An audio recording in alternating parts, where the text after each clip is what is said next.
கம்மஞ்சங்கு விழுந்த மாதிரி கண்ணுக்குள்ள நுழைஞ்சு ஒருத்தரே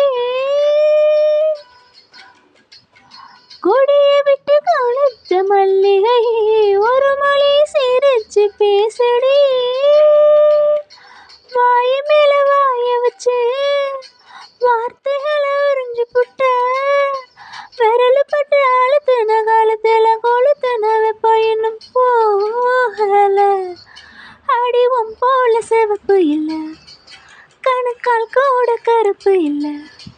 நீ தீண்டும் இடம் தித்திக்குமே அட பாக்கி உடம்ப செய்ய வேணும் பாக்கியமே குறுக்கு சிறுத்தாலே என்ன குங்குமத்தில் கரைச்சாலே நெஞ்சில் வந்து தேய்ச்சி குளிக்க இல்லைன்னா கொஞ்சம் போசத்தாயே